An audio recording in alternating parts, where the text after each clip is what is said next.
Salam jemaat yang dikasihi oleh Tuhan, dimanapun jemaat berada, kiranya kesempatan kali ini kita memiliki hati yang bersyukur karena Tuhan memberi kesempatan kepada kita semuanya untuk beribadah. Mari saya mengundang jemaat sekalian untuk bangkit berdiri. Kita akan mengawali ibadah kita kali ini. Mari kita mengambil waktu teduh di hadapan Tuhan.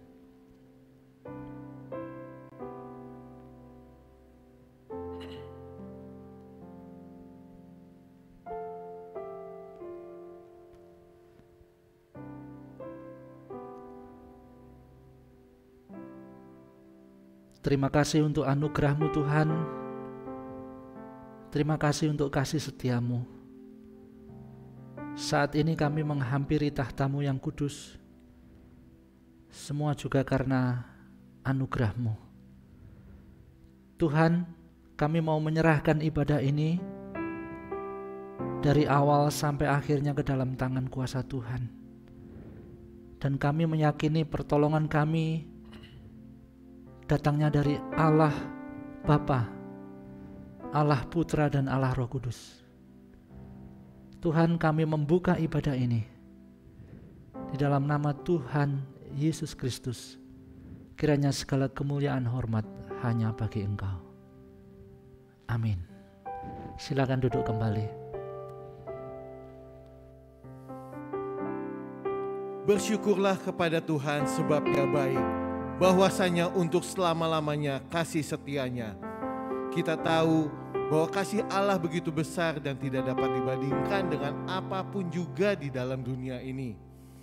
Dan bukti dari kasihnya adalah Dia mengutus anaknya untuk menyatakan penebusan supaya kita yang berdosa didamaikan dengannya. Mari kita mengambil waktu untuk menyelesaikan setiap dosa dan pelanggaran kita kepadanya.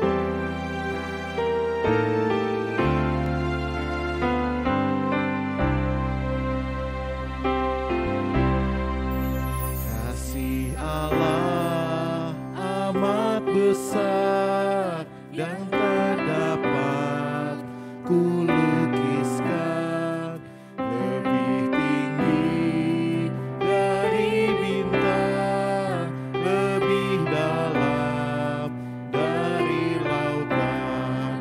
Meski Adam telah berdosa, Dia mengutus anaknya.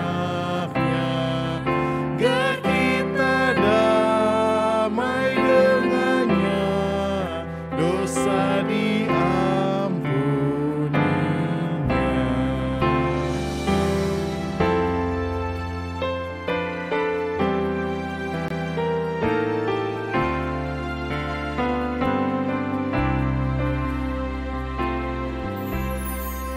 Dalam dunia yang tak tetap, tahta kuasa kan lenyaplah.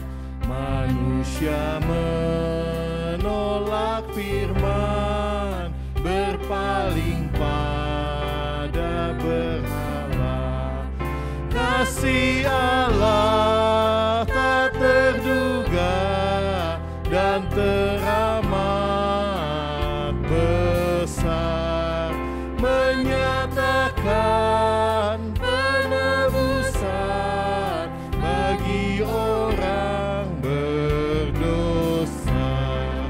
Kasih Allah tak terduga, tinggi dalam dan luas, tetap teguh tak berubah sampai selama-lamanya.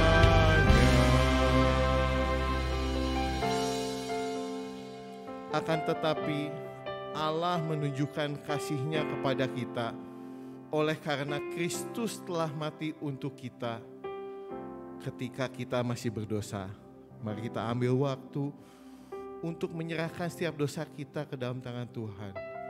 Dosa yang aktif, dosa yang pasif, dosa perbuatan kita, pikiran, bahkan dosa perasaan kita. Mari kita menyerahkan semuanya ke dalam tangan Tuhan.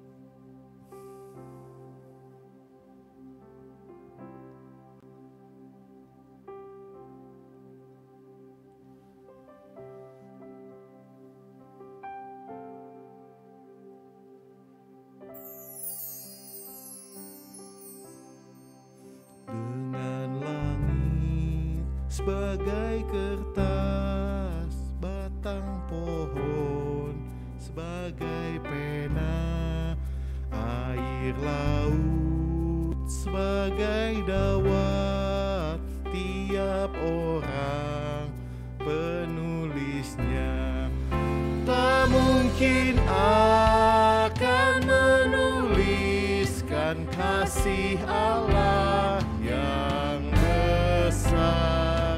Langit dari timur ke barat tak akan memuatnya.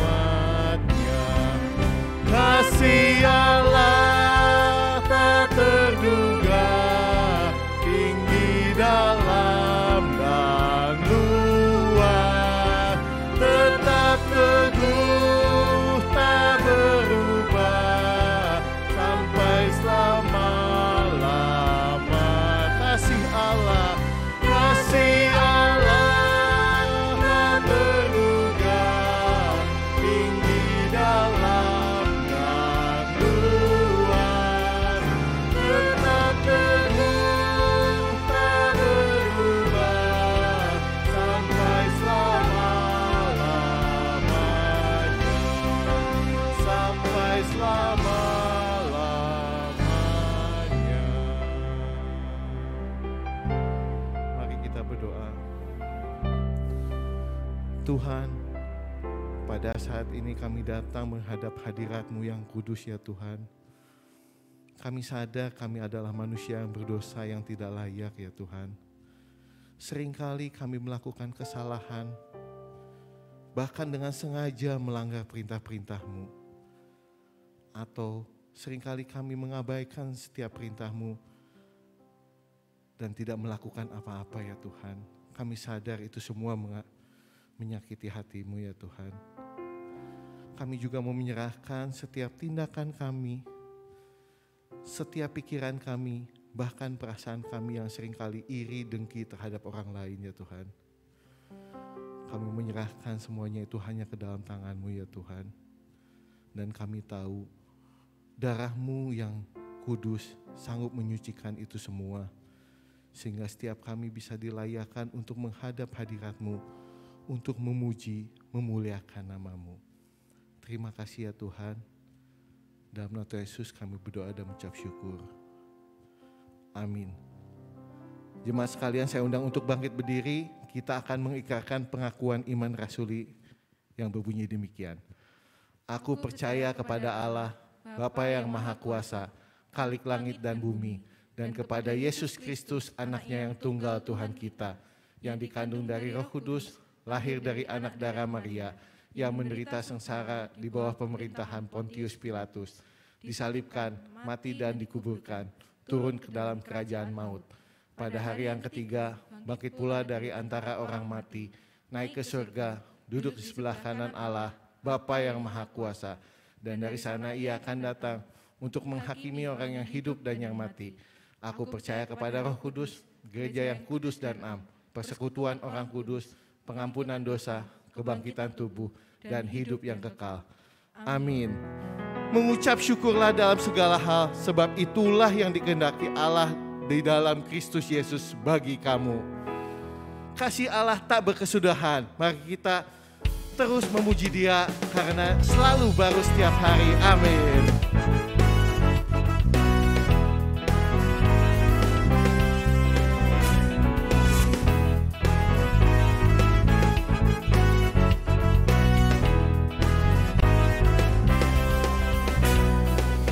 Kasih Allah tak berkesudahan, selalu baru setiap hari. Rahmat-Nya pun tak pernah berakhir seumur hidupku. Dengan sukacita ku kan menari, dengan sorak-sorai memuji. Ku naikkan pujian, haleluya, nyanyi bagi Dia Sang Raja, nyanyi bagi Dia Sang Raja. Kasih Allah, kasih Allah tak berkesudahan, selalu baru setiap hari. Rahmat-Nya pun tak pernah berakhir seumur hidupku, amin. Kasih Allah tak berkesudahan, selalu baru setiap hari. Rahmat-Nya pun tak pernah berakhir seumur hidupku.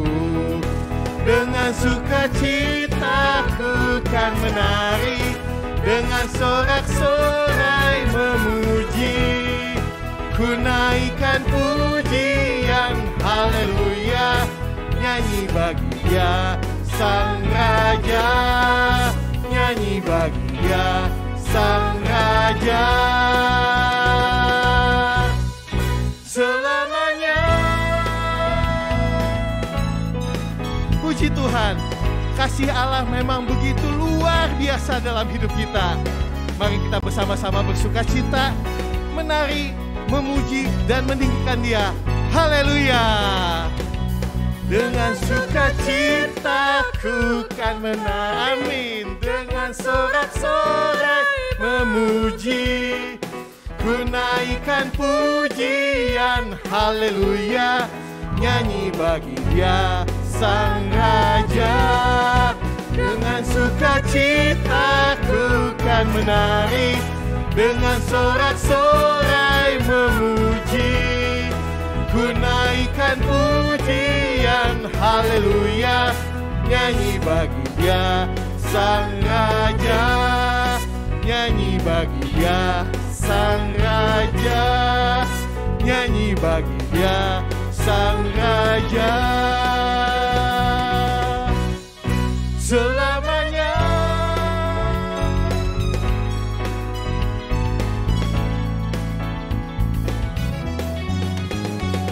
Jemaat dipersilakan duduk kembali.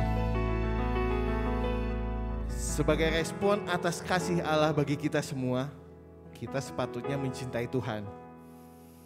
Kita mencintai Tuhan dengan sepenuh hati kita sehingga kita bisa mengatakan, Yesus, aku mencintaimu dan aku mau lebih mengasihimu lagi hari demi hari.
Bapak Ibu Saudara sekalian, apakah ada penghalang yang menghambat kasih kita kepada Tuhan?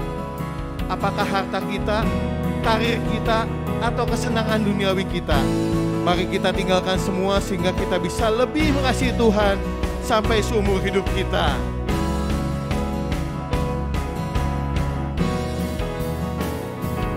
Yesus, ku cintamu seumur hidupku. Sewaktu ku hidup, ku memujimu.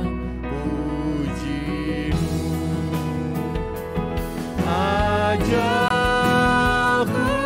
kan tiba, ku tetap puji.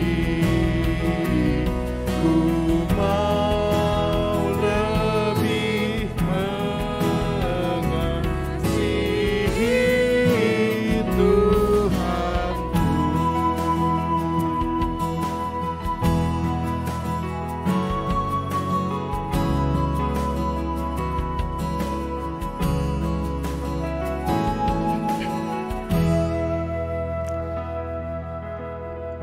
Mari kita masuk di dalam doa. Kami mengucap syukur untuk kasih setia Tuhan, dan saat ini kami akan belajar kebenaran firman-Mu.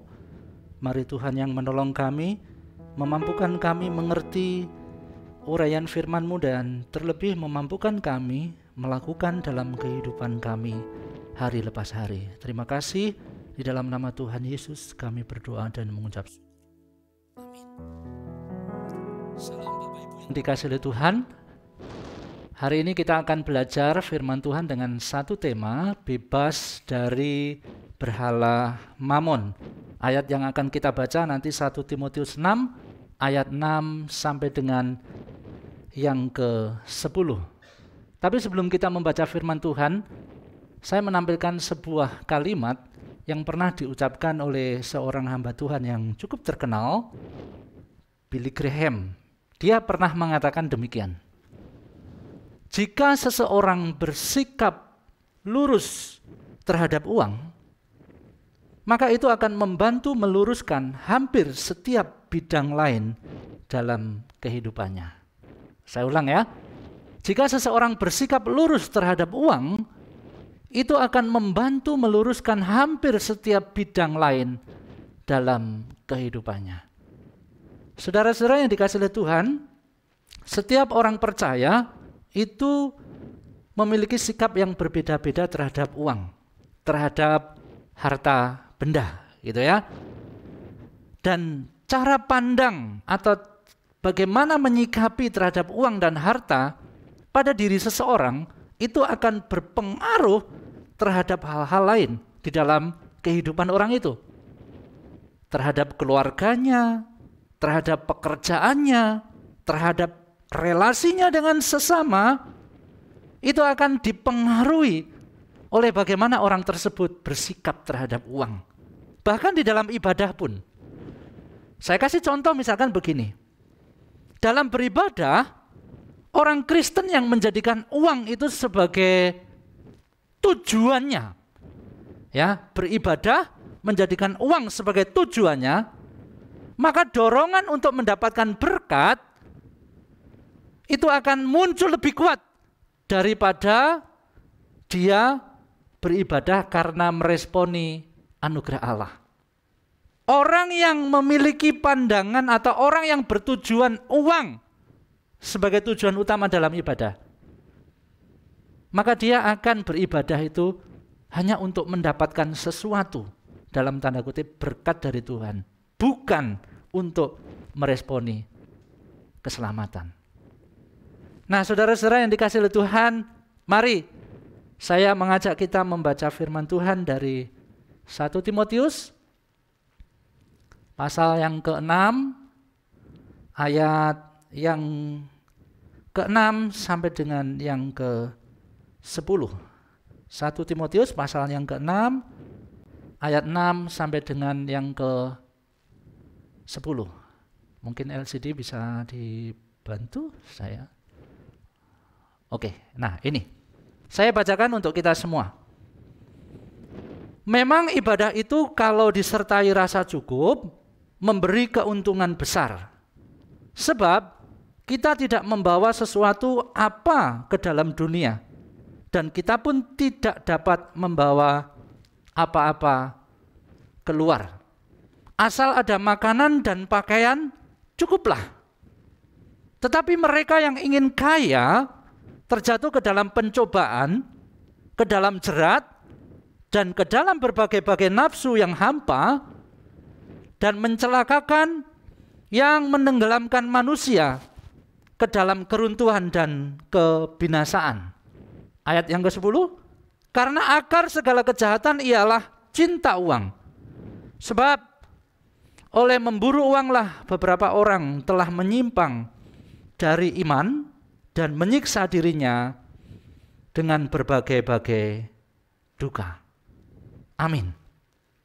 Saudara-saudara yang dikasihi oleh Tuhan, surat Timotius merupakan surat penggembalaan yang ditulis oleh Paulus untuk anak rohaninya, seorang yang masih muda, Timotius, yang sudah dipercayakan untuk menggembalakan pada waktu itu.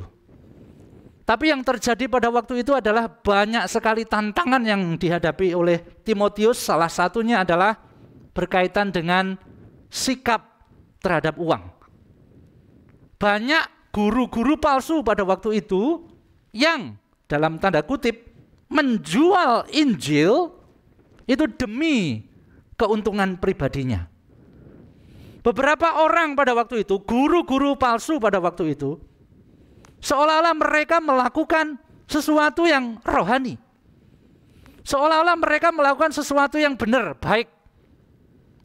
Tetapi sebetulnya mereka itu sedang meraih keuntungan atau menguras uang jemaat untuk keuntungan pribadinya. Kalau kita melihat di dalam ayat yang ke-5 di atas sebelum yang kita baca tadi, di sana dikatakan begini. Percekcokan antara orang-orang yang tidak lagi berpikiran sehat dan yang kehilangan kebenaran, yang mengira ibadah itu adalah suatu sumber keuntungan. Nah, saudara-saudara dikasihi oleh Tuhan, inilah guru-guru palsu pada waktu itu. Guru-guru palsu ini menganggap bahwa kesalehan yang diterjemahkan di dalam bagian ini sebagai ibadah adalah suatu jalan mencari keuntungan. Keuntungan keuangan. Ya, kalau terjemahan hurufiah. Keuntungan keuangan. Nah, kesalehan di sini 1 Timotius 6 ayat 5 berarti sebuah pengakuan iman, dia itu memang Kristen, tapi sebetulnya bukan betul-betul kehidupan kudus di dalam kuasa Roh Tuhan. Mereka menggunakan agama itu sebagai jalan atau sebagai cara untuk mendapatkan uang. Apa yang mereka lakukan ini benar-benar sesuatu yang jahat. Mereka itu melakukan pelayanan dengan tidak benar. Itu hanya sebuah bisnis religius yang mereka lakukan. Mereka berbuat salah dan jahat. Yang membuat ajaran Kristus pada waktu itu digunakan sebagai bahan dagangan. Itulah guru-guru palsu. Nah, saudara-saudara dikasihi oleh Tuhan, Rasul Paulus sendiri sebagai Rasul Kristus, dia begitu berhati-hati ketika menyikapi masalah uang ini. Kalau Bapak Ibu membaca di dalam 1 Korintus 9 ayat 15 sampai 19, Paulus di sana mengatakan, aku ini juga sebetulnya berhak untuk menerima dengan apa yang aku lakukan, tetapi aku juga berhak untuk tidak menggunakan hakku. Lalu juga di dalam 1 Tesalonika 2 ayat yang ke-5, Paulus juga mengatakan, di sana mengatakan begini, kami tidak pernah bermulut manis. Hal itu kamu ketahui dan tidak pernah mempunyai maksud loba yang tersembunyi. Perhatikan, Allah adalah saksi. Rasul Paulus begitu ketat terhadap pelayanannya. Rasul Paulus tidak ingin terjatuh di dalam hal-hal yang menyenangkan keinginannya pribadi Rasul Paulus. Tidak. Nah, saudara-saudara dikasihi Tuhan, itu yang dinasihatkan Rasul Paulus terhadap Timotius pada waktu itu. Banyak guru-guru palsu yang mempergunakan jabatannya, yang mempergunakan kekuasaannya, bahkan menjual Injil itu sebagai sesuatu yang hanya untuk mendapatkan keuntungan pribadi. Saudara-saudara dikasihi oleh Tuhan, peristiwa atau hal yang pernah dilakukan guru-guru palsu ini, kalau kita melihat ke zaman sekarang, apakah masih dilakukan? Apakah masih ada praktek-praktek yang seperti ini? Jawabannya adalah ada. Masih banyak. Kalau kita mau jujur saudara-saudara, ada berapa banyak guru-guru palsu sekarang yang pun melakukan hal yang sama. Mereka memperjualbelikan Injil demi keuntungan pribadi. Mereka memperjualbelikan Injil itu demi kepuasan pribadi. Mereka seolah-olah mendorong umat untuk memberikan sesuatu persembahan bagi Tuhan. Tetapi ada udang di balik batu. Ada sesuatu hal di balik semuanya itu, yaitu apa? Ketika umat itu mengumpulkan persembahannya, maka dia menikmati demi kesenangannya sendiri. Ini sebuah ironi. Dan inilah yang terjadi di masa sekarang. Nah, saudara-saudara yang dikasihi oleh Tuhan, kita akan belajar dari bagian firman Tuhan ini. Ketika Rasul Paulus memberikan nasihat, memberikan dua penekanan kepada Timotius berkaitan dengan bahaya terhadap perhambaan uang atau bahaya perhambaan terhadap mamon. Nah, saudara-saudara yang dikasihi oleh Tuhan, konsep ibadah yang benar. Ini adalah hal yang pertama yang dilakukan atau yang diberikan oleh Rasul Paulus kepada Timotius. Di dalam ayat 6 sampai dengan yang ke-8, memang ibadah itu kalau disertai rasa cukup memberi keuntungan besar. Sebab kita tidak membawa sesuatu apa ke dalam dunia, dan kita pun tidak mendapat atau tidak dapat membawa apa-apa ke luar. Asal ada makanan dan pakaian, cukuplah. Saudara-saudara dikasihi oleh Tuhan, konsep ibadah yang benar. Di dunia ini ada banyak agama, ada banyak kepercayaan. Kalau kita perhatikan coba, saya tidak mengatakan semuanya, tapi ada beberapa agama, bahkan mayoritas agama mengajarkan bahwa manusia beribadah itu supaya Tuhan melimpahinya dengan berbagai berkat materi. Mereka mengajarkan, ayo kamu beribadah kepada Tuhan, kamu beribadah kepada Tuhan supaya apa? Tuhan memberikan berkat kepada engkau. Bahkan saudara-saudara yang dikasihi oleh Tuhan, beberapa ajaran mengatakan bahwa kekayaan adalah balasan yang wajib diberikan Tuhan kepada mereka yang beribadah. Jadi mereka mengatakan Tuhan itu harus loh kasih kekayaan kepada orang-orang yang sudah beribadah ini. Saudara-saudara dikasihi oleh Tuhan, pemahaman seperti ini tentu tidak alkitabiah. Di dalam kekristenan yang sejati, Alkitab mengajarkan bahwa memandang kekayaan itu bukanlah sebagai sesuatu yang harus Tuhan berikan kepada manusia, bukan. Tapi kekristenan memandang kekayaan sebagai berkat Allah yang mencukupkan. Berkat Allah yang mencukupkan, tidak lebih. Dan bukan tujuan utama di dalam ibadah atau di dalam hidup itu. Kalau Bapak Ibu membaca di dalam ayat yang ke-17, ayat yang ke-17, di sana dikatakan demikian di bagian yang terakhir ya. Atau saya baca semua, peringatkanlah kepada orang-orang kaya di dunia ini agar mereka apa? Jangan tinggi hati, lalu jangan berharap pada sesuatu yang tak tentu. Seperti apa? Kekayaannya itu. Melainkan berharap kepada siapa? Kepada Allah yang dalam kekayaannya memberikan kepada kita segala sesuatu untuk dinikmati. Berkat Allah itu adalah sesuatu yang Tuhan sediakan untuk kita nikmati dan itu cukup, tidak lebih. Bukan untuk sebuah tujuan yang kita unggulkan, bukan. Saudara-saudara dikasihi oleh Tuhan, namun sekali lagi menjadi sebuah ironi, terutama di dalam kekristenan. Kalau kita melihat saat ini, beberapa guru-guru, pengkhotbah, bahkan yang cukup terkenal, mereka mengatakan, memancing jemaatnya dengan mengatakan, ayo beri untuk Tuhan. Nanti Tuhan akan mengembalikan berlipat ganda sebagai balasan terhadap apa yang engkau berikan. Bagi para pemain media sosial, tentu mungkin tidak asing beberapa postingan beberapa waktu yang lalu, sebuah judul yang mengatakan deklarasi persembahan. Wow, seru.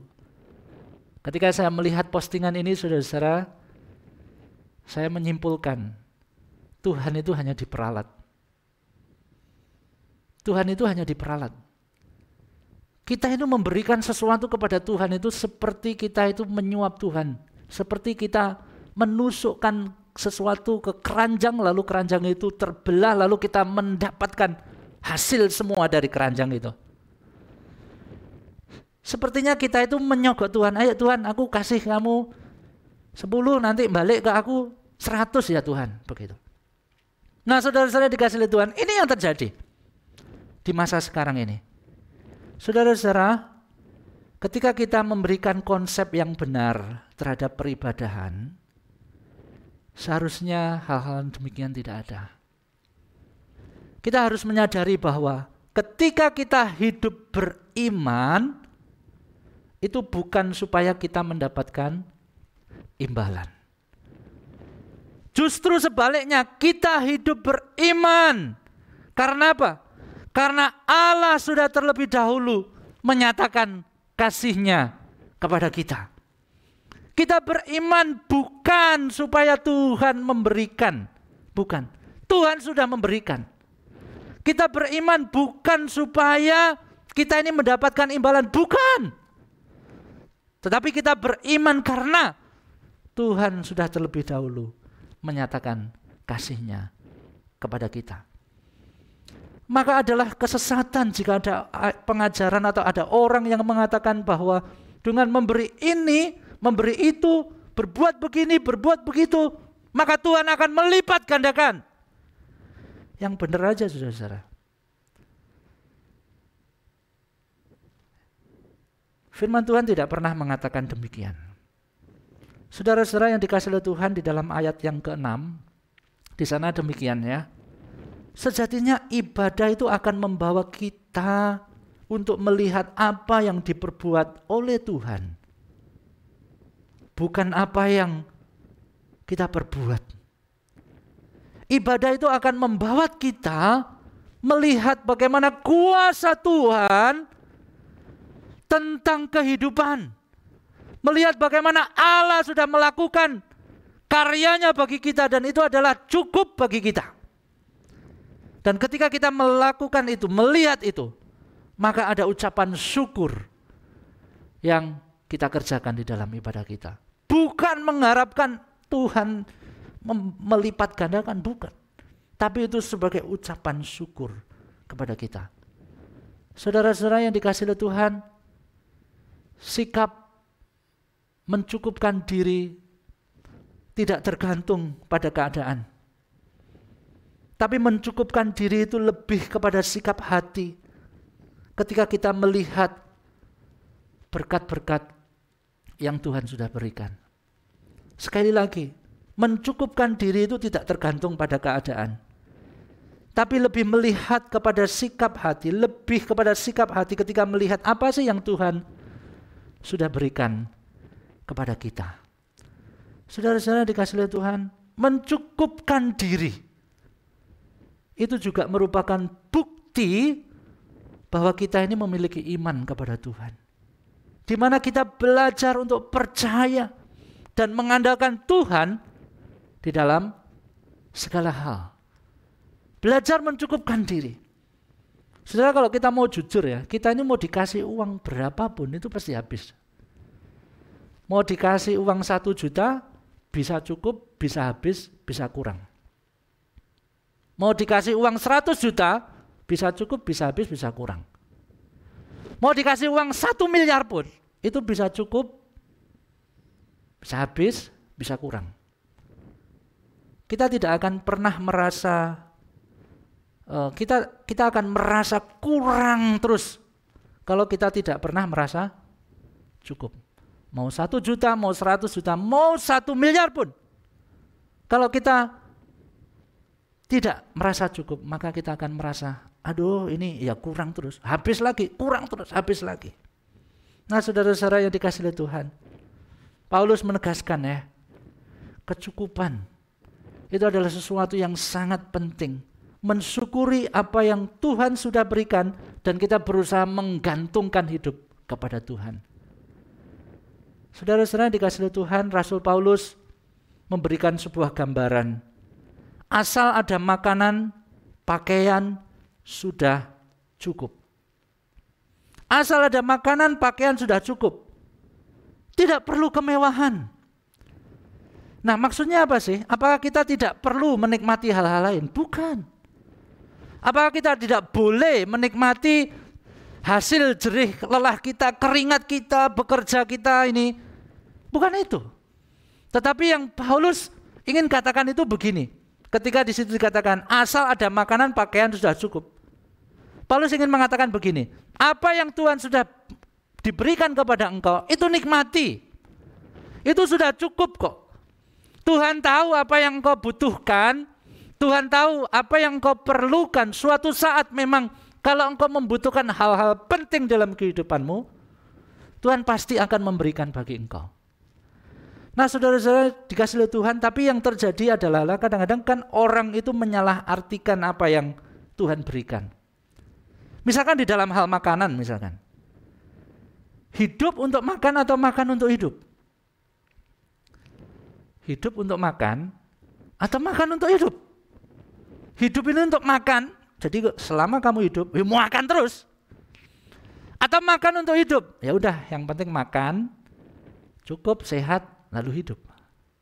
Nah saudara-saudara dikasihi oleh Tuhan itu kan tergantung dari masing-masing orang.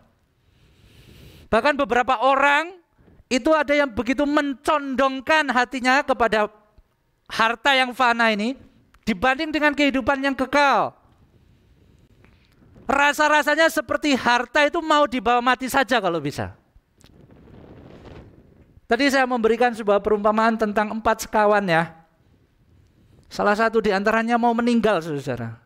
Pada waktu dia mau meninggal, yang satu ini bilang kepada 3 temannya, aku kasih kamu uang ya, $100.000.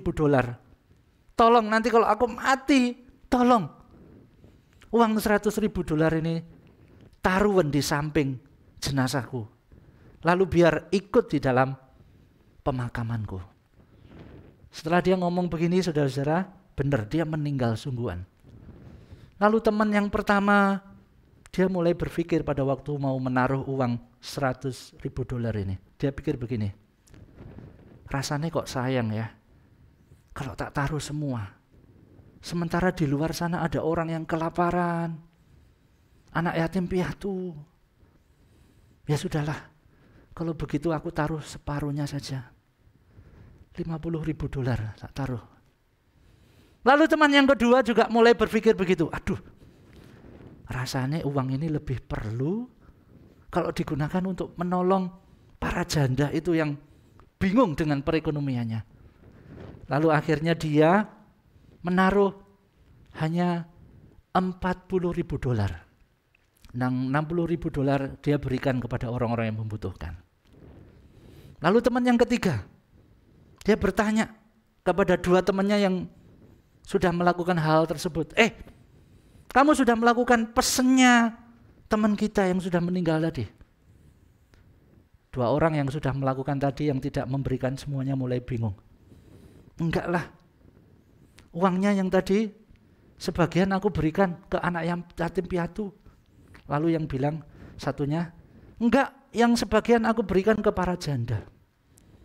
Teman yang ketiga mulai berkata begini, waduh kalian tidak melakukan ya pesan dari teman kita yang sudah meninggal. Teman kita bilang apa? $100.000 taruh di tempat kuburannya. Lalu 2 temannya ini yang merasa menyesal tanya kepada teman yang ketiga ini, "Dah kamu sendiri? Kamu sudah melakukan belum? $100.000 kamu kasihkan ke teman kita yang meninggal itu." Lalu jawabannya apa saudara? Aku melakukan seperti teman, ucapan teman yang mau meninggal itu tadi. Aku sudah naruh cek $100.000 di dalam makam itu. Apa? Cek $100.000 di makam itu. Nanti biar dia yang mencairkan sendiri. Uang 100.000-nya dia bawa, sudah. Kira-kira nanti yang dek mayat ini mencairkan ceknya itu enggak? Ya enggak lah. Teman yang ketiga ini pinter ya, cerdik ya. Pasti yang meninggal enggak bawa itu. Tapi sebetulnya dari perumpamaan ini saya ingin mengatakan itulah harta kita. Tidak akan kita bawa. Lebih tepatnya tidak akan kita nikmati kalau kita ini sudah meninggal. Ada beberapa orang itu kan unik-unik ya. Saya pernah melihat sebuah video ketika meninggal. Dia berpesan, nanti kalau aku meninggal tolong ya motorku ini diikutkan di dalam lubang kuburku gitu. Lalu motornya dihidupin, lalu ditaruh di situ terus ditutup tanah gitu. Bisakah dia menikmatinya? Tentu tidak bisa. Saudara-saudara, dari semua harta yang kita miliki, apapun mereknya, ada satu label yang sama. Apa itu? Wes gak peduli barangnya apapun itu, mereknya apapun, tapi ada label yang sama. Kira-kira merek labelnya apa? Ada yang tahu? Labelnya adalah sementara. Mau merek branded apapun, ada tulisannya sementara. Mau mahal apapun, ada labelnya sementara. Nah saudara-saudara, itulah yang firman Tuhan ajarkan. Berdasar dari semua itu, makanya Paulus mengatakan, rasa syukur itulah yang penting. Kenapa? Itu akan membawa kita kepada kekayaan Tuhan yang besar, yang telah dianugerahkan kepada kita. Sekali lagi bukan artinya kita hendak mengatakan bahwa kita tidak kurang suatu apapun, tetapi kita mau mengatakan bahwa segala sesuatunya yang menjadi kebutuhan hidup kita, Tuhan pasti akan cukupkan. Tuhan pasti akan cukupkan. Maka beribadahlah, berimanlah secara murni. Beribadahlah dengan benar bahwa Tuhan sudah terlebih dahulu berbuat baik di dalam setiap kehidupan kita. Bukan sebaliknya. Kita beribadah itu karena Tuhan sudah berbuat baik kepada kita.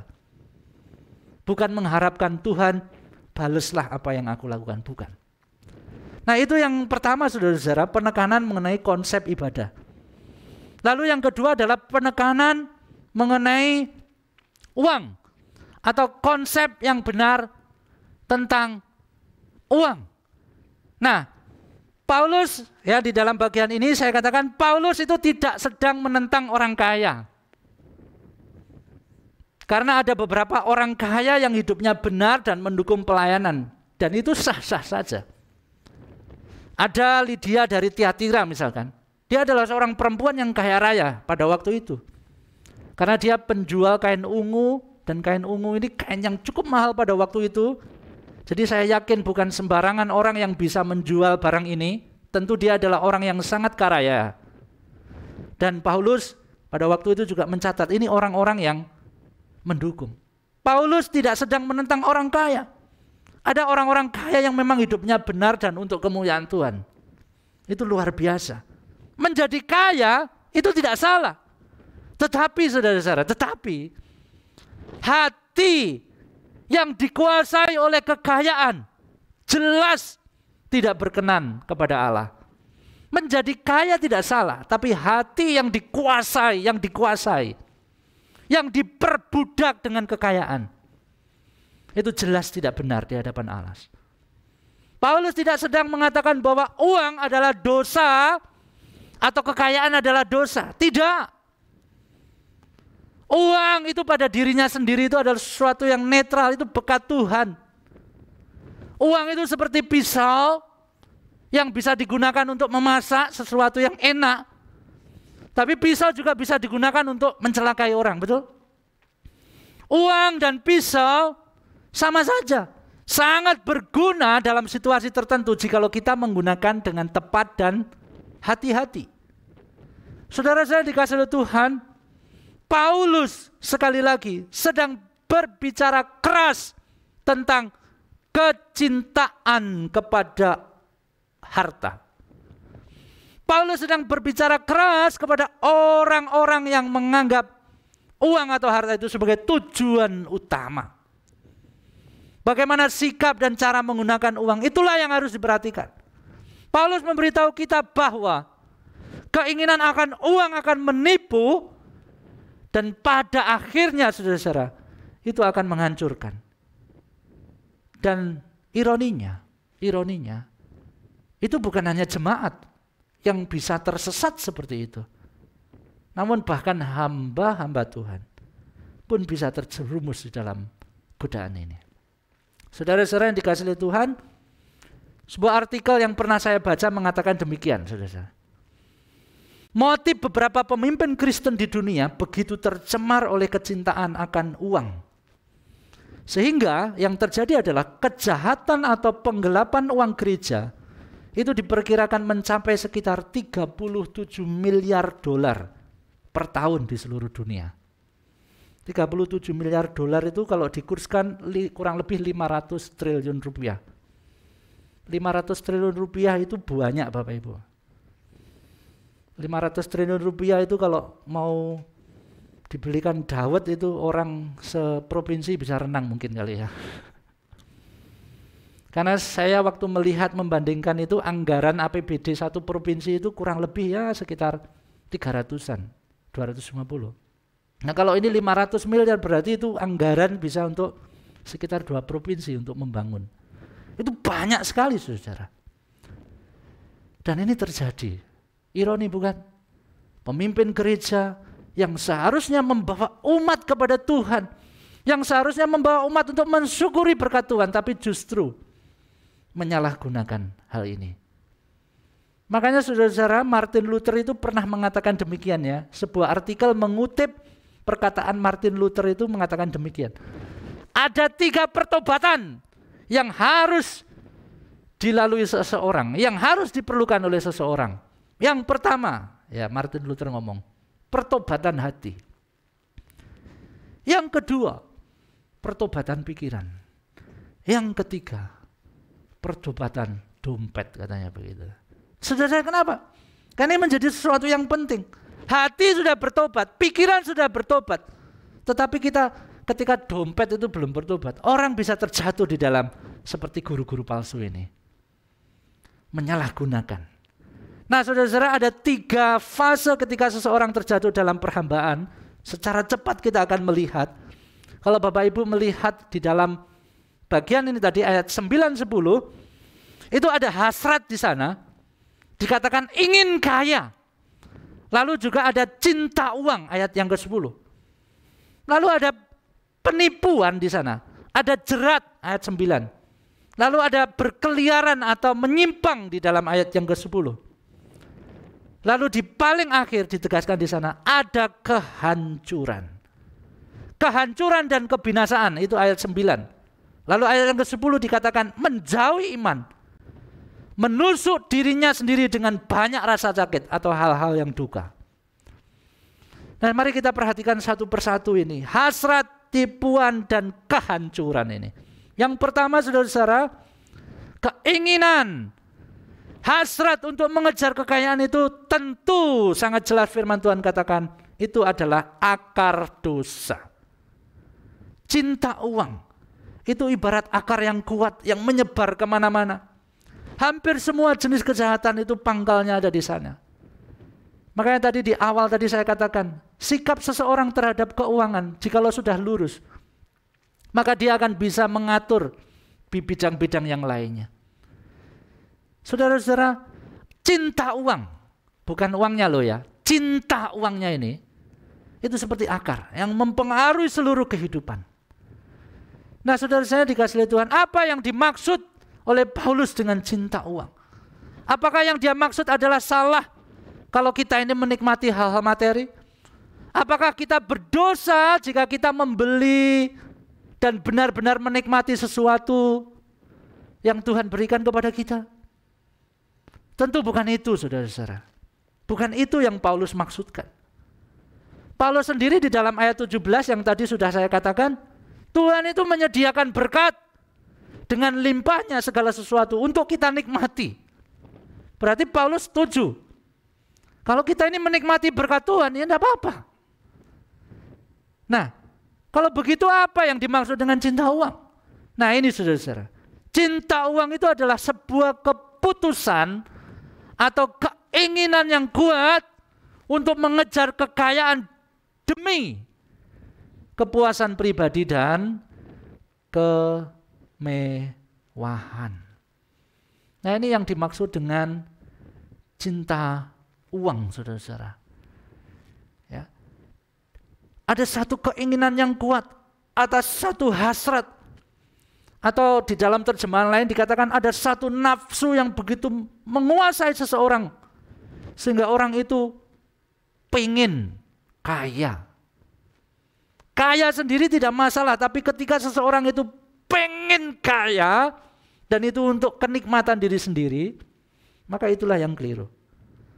Ketika seseorang sudah cinta uang dalam arti terikat dengan keinginan tadi itu, ia akan terjerumus untuk mengejar harta tanpa mempedulikan soal etika dan kebenaran. Betul? Berapa banyak orang yang pengen kaya dengan jalan pintas, korupsi dengan jalan pintas, melakukan kejahatan dengan jalan pintas, membunuh dan lain sebagainya. Kenapa? Karena saking terikatnya dengan kekayaan dan cinta uang ini.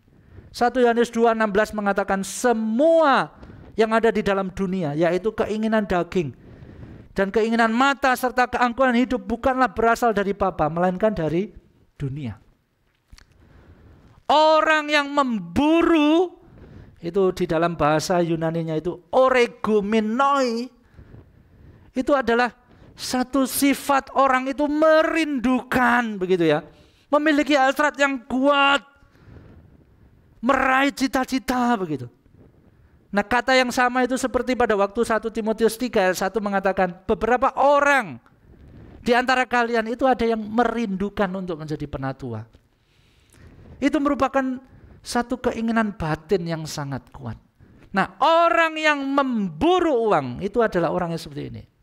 Dia betul-betul hasratnya itu kuat. Pokoknya aku mau tidak mau bagaimanapun caranya aku harus dapat seperti ini untuk kepuasanku. Nah ini yang dimaksudkan. Nah sementara itu kalau di dalam ayat yang berikutnya ayat 10, cinta uang itu juga sama.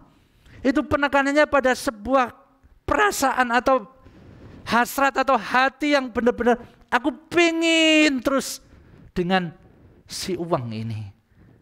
Nah saudara-saudara dikasih oleh Tuhan, sekali lagi, kaya itu enggak masalah, boleh-boleh saja. Tetapi hati-hati jika sudah memiliki hasrat yang kuat nih menjadi kaya, dan seringkali keinginan kekayaan ini berasal dari apa sih? Dari kesombongan, berasal dari gengsi supaya dihargai. Ini hati-hati. Demi gengsi yang harus tercapai, saudara-saudara, kadang-kadang iman yang benar itu harus digadai. Betul ya? Demi gengsi. Gak apa-apalah aku melakukan ini, gak apa-apalah aku melakukan sesuatu yang melanggar firman Tuhan. Yang penting aku bisa gaya. Yang penting orang bisa melihat aku, ini loh aku hebat. Hati-hati saudara-saudara. Demi gengsi yang harus tercapai, terkadang iman yang benar itu harus digadai. Saudara-saudara, tapi ingat, apakah memang seperti itu? Harga diri bukan berdasarkan pada yang kita punya, betul? Tetapi bukankah harga diri itu berdasarkan apa yang Kristus telah kerjakan bagi kita, yaitu penebusan. Orang yang terjatuh di dalam perhambaan kepada uang, nah biasanya memang karena gengsi. Nah itu yang pertama. Lalu yang kedua, mengejar kekayaan adalah sebuah tipuan. Ya, mengejar kekayaan adalah sebuah tipuan. Ayat yang ke-9, jatuh ke dalam pencobaan dan jerat. Jatuh ke dalam. Itu kata yang digunakan merujuk pada hewan yang terjatuh pada perangkap.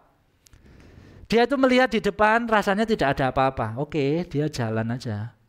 Tapi sebetulnya di depan itu ada lubang dan itu perangkap, lalu jatuh. Sama juga. Kata yang digunakan jatuh ke dalam pencobaan dan jerat. Itu juga seperti itu. Orang yang mengejar, memburu uang itu dengan nafsu yang besar, Itu sepertinya dia jalan aja.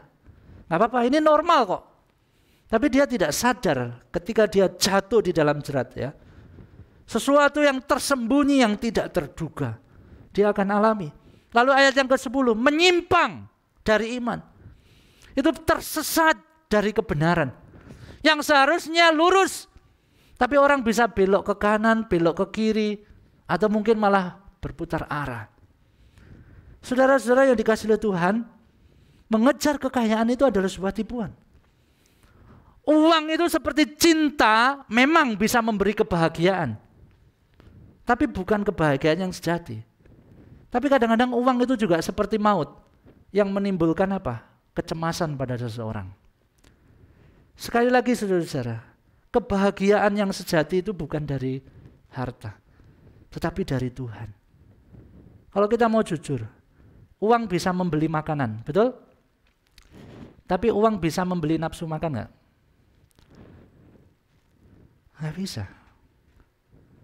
Uang itu bisa membeli rumah, tapi uang tidak bisa membeli keluarga. Uang bisa membeli obat-obatan, tapi bukan kesehatan. Uang itu bisa membeli agama, tapi bukan keselamatan.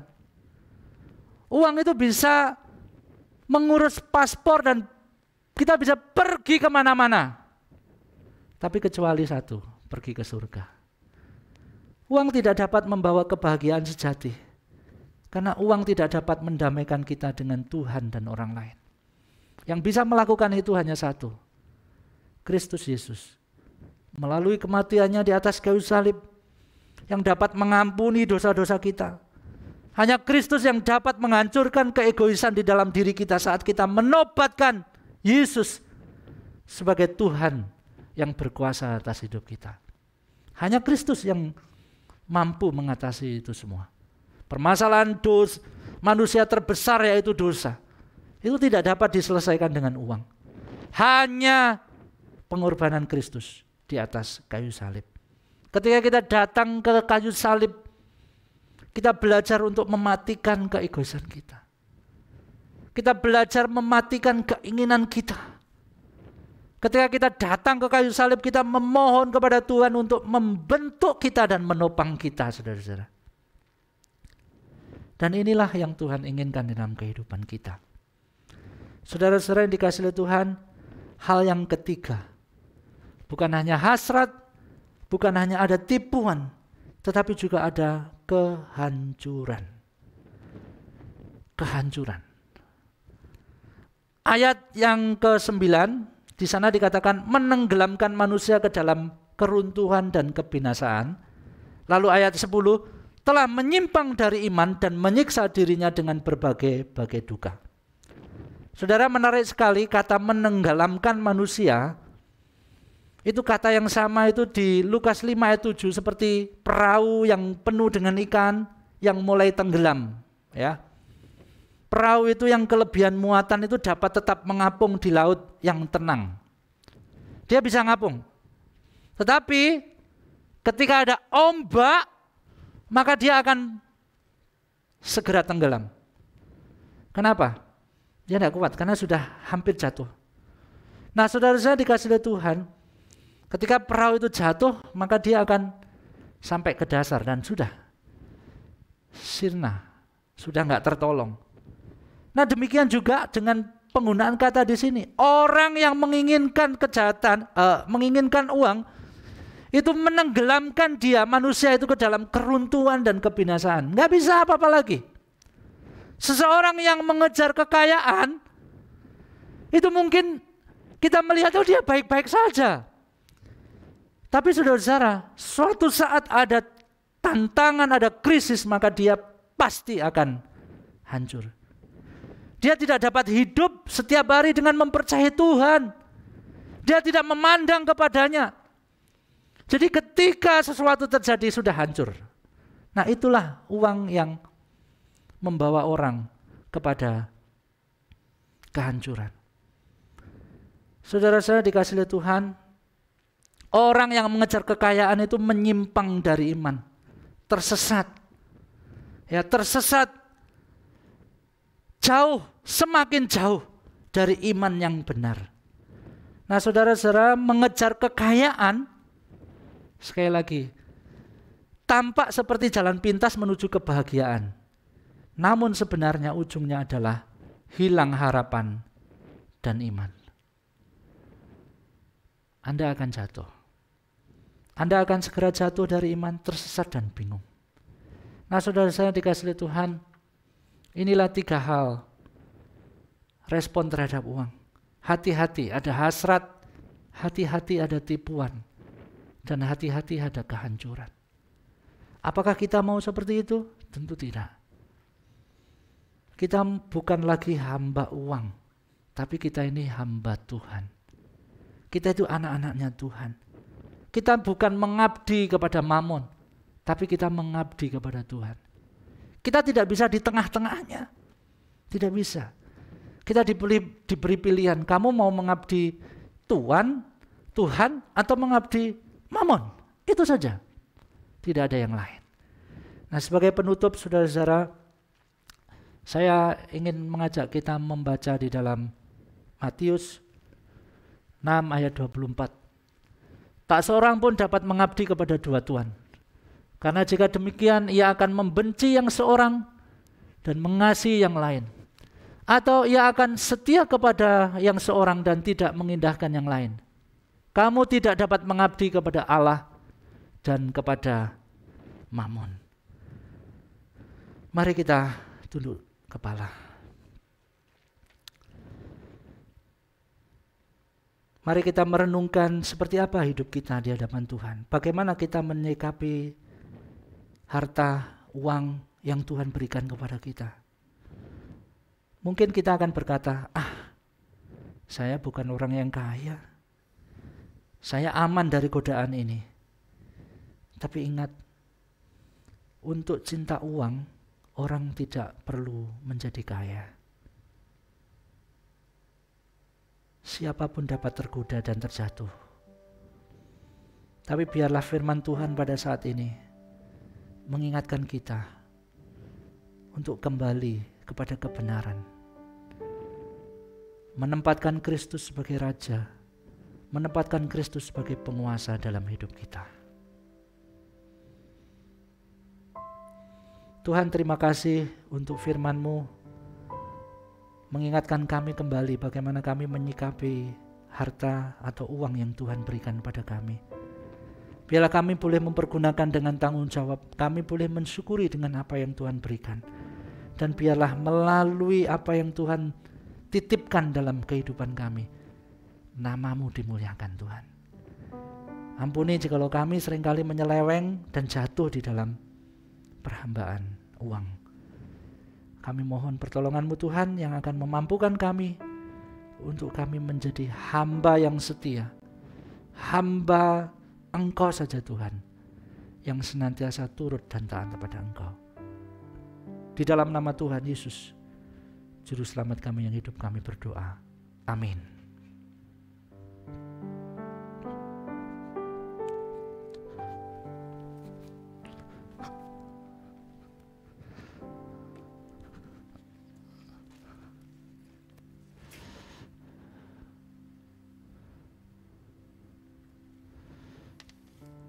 Sekarang saatnya memberikan persembahan. Jemaat yang ada onsite di Rekinden ini bisa memberikan persembahan melalui amplop yang telah dibagikan dan dikumpulkan setelah selesai ibadah di kotak persembahan. Sedangkan jemaat yang mengikuti ibadah secara online bisa mentransfer melalui rekening yang tertera di layar Bapak Ibu Saudara sekalian, ataupun melalui QR Code QRIS yang ada di layar Bapak Ibu Saudara sekalian.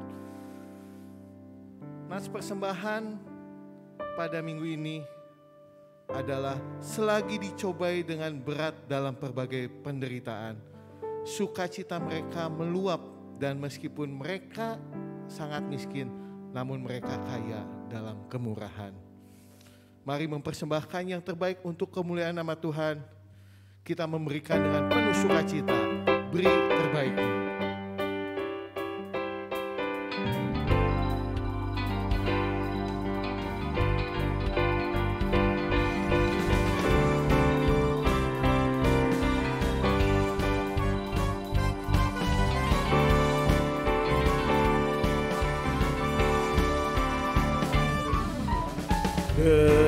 seruannya, beri terbaikmu. Rendah atau tinggi, Dia melihat. Kerja semampumu, tak menuntut, tak perlu dipuji, Dia yang tahu. Tak ingin dipuji, tak tergoyah, memperkenankannya, Dia senanglah. Kerja dengan sungguh, tak mengeluh, semua ditempuh sebaikmu. Semua kerja diberkatinya, Dia mau kita berhati sungguh. Meski yang kau mampu tak berarti, melayanilah Dia sekuatmu. Bapak Ibu Saudara sekalian, saya undang untuk bangkit berdiri.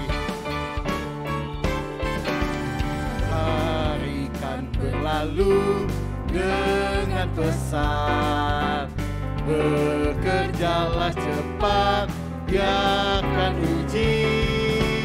Tatkala Ia datang, damai senang, ada pahala sedang menunggu. Semua kerja diberkatinya, Dia mau kita berhati sungguh. Meski yang kau mampu tak berarti, melayanilah Dia sekuatmu. Melayanilah Dia sekali lagi. Melayanilah Dia sekuatmu.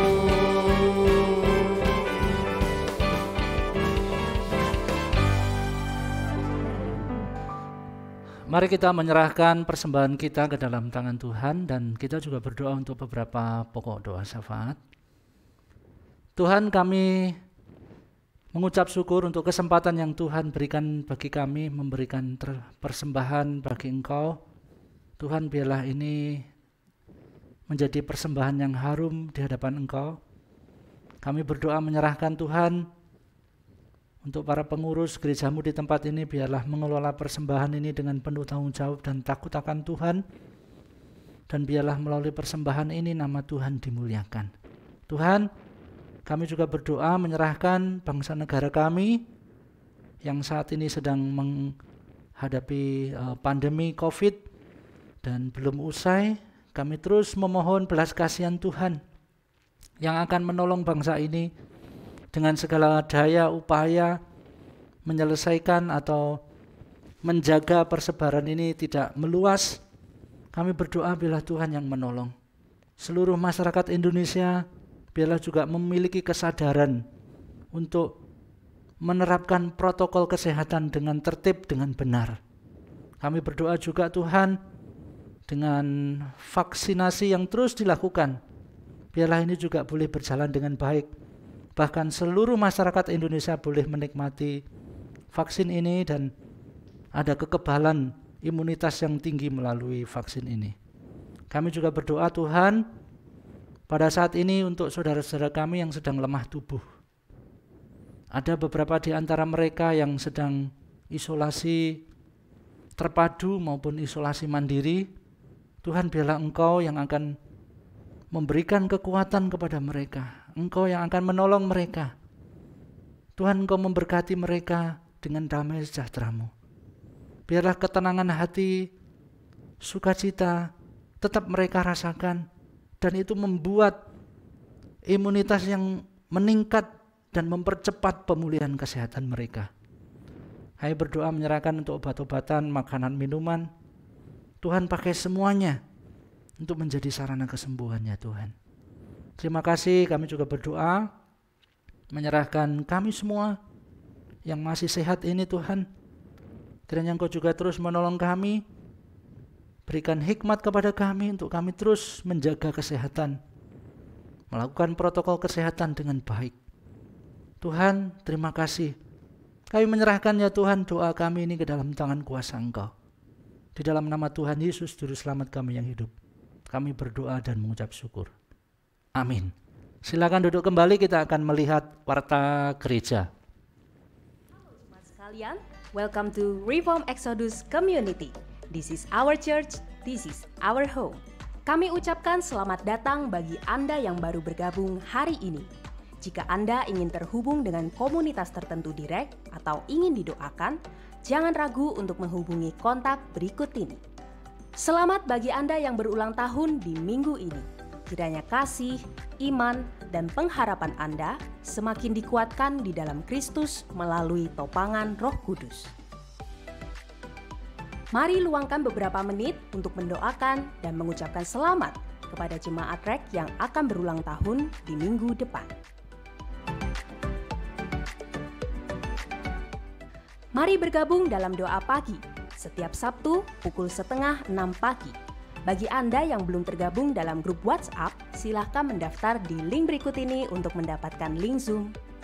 Bergabunglah bersama discipleship groups di setiap gereja lokal. Catat hari dan waktunya.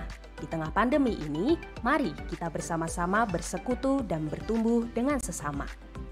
Teman-teman muda, ayo bergabung dalam persekutuan online remaja dan pemuda. Info link Zoom silahkan menghubungi kontak berikut ini. Kita bersyukur karena oleh kemurahan Allah Tritunggal dan melalui dukungan doa dan dana dari Anda, proyek renovasi gedung gereja REK Nginden terus menunjukkan perkembangan. Mari kita tuntaskan apa yang sudah kita kerjakan. Silakan transfer dukungan Anda ke rekening berikut ini dan jangan lupa untuk menambahkan angka 9 pada digit terakhir.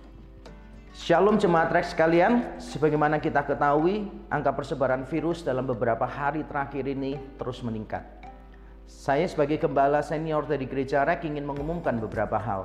Yang pertama, saya mendorong bagi Bapak Ibu Saudara yang bisa beribadah di rumah dengan nyaman dan tanpa gangguan, kami mendorong untuk tetap beribadah di rumah bersama dengan anggota keluarga. Walaupun demikian, kalau Bapak Ibu Saudara memutuskan untuk tetap mau datang di gedung gereja, pintu selalu terbuka. Yang kedua, saya ingin mengumumkan bahwa tim Satgas COVID-19 kembali digalakkan di gereja kita. Jangan berjuang sendirian, jangan mengalami kebingungan sendirian. Kami sudah menyiapkan segala penanganannya bagi Bapak Ibu Saudara yang terpapar oleh virus ini. Mari hubungi gembala lokal masing-masing karena mereka tahu apa yang harus dilakukan, langkah-langkah apa saja yang perlu ditempuh. Kami menyediakan obat, vitamin, makanan, bahkan tempat isolasi mandiri jika memang ada yang benar-benar diperlukan. Yang ketiga, saya mendorong jemaat untuk berpartisipasi menggalang dana bagi penanganan COVID-19 di gereja kita. Kita sudah melakukannya tahun yang lalu dan saya percaya kita bisa melakukannya lagi tahun ini. Tahun yang lalu luar biasa dan tahun ini saya percaya juga Tuhan akan menggerakkan hati kita dengan cara yang sama. Mari Bapak Ibu Saudara bisa melakukan transfer, mengirimkan bantuan finansial Bapak Ibu Saudara di nomor yang ada di layar ini. Mari kita bergandengan tangan, saling mengasihi. Ini waktunya tubuh Kristus untuk menunjukkan bahwa kita saling mengasihi di dalam Tuhan. Tuhan memberkati kita.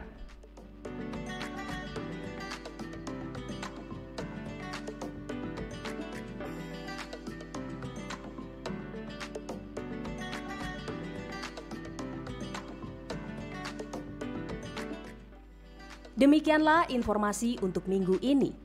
Marilah kita teguh berpegang pada pengakuan tentang pengharapan kita, sebab Ia yang menjanjikannya setia. God bless you and see you next week.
Baik, itu tadi warta yang sudah kita saksikan bersama-sama. Dan tiba saatnya kita akan kembali ke kehidupan kita masing-masing. Mari saya mengundang semua untuk bangkit berdiri. Kita akan pujikan doksologi.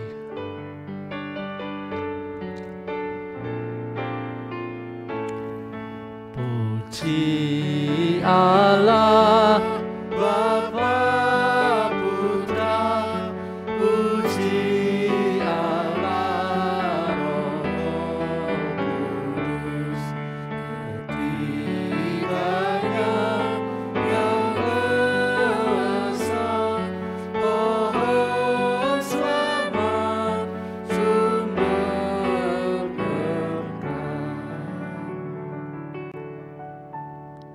Jemaat yang dikasihi oleh Tuhan, kita sudah memuji nama Tuhan, sudah mendengarkan firman Tuhan, dan kini terimalah berkat-Nya. Kiranya kasih karunia dari Allah, anugerah keselamatan dari Tuhan Yesus Kristus, penghiburan, kekuatan, penyertaan Tuhan yang memberikan damai sejahtera di dalam setiap kehidupan kita melalui karya Roh Kudus akan Tuhan curahkan bagi kita semuanya. Akan Tuhan curahkan bagi kita untuk menjalani kehidupan di masa-masa yang penuh dengan tanda tanya ini. Karena Tuhan Allah sendiri yang akan menolong dan menopang kita. Mulai dari saat ini sampai Tuhan Yesus datang yang kedua kalinya. Dan terimalah semua berkat itu di dalam nama Tuhan Yesus Kristus. Amin.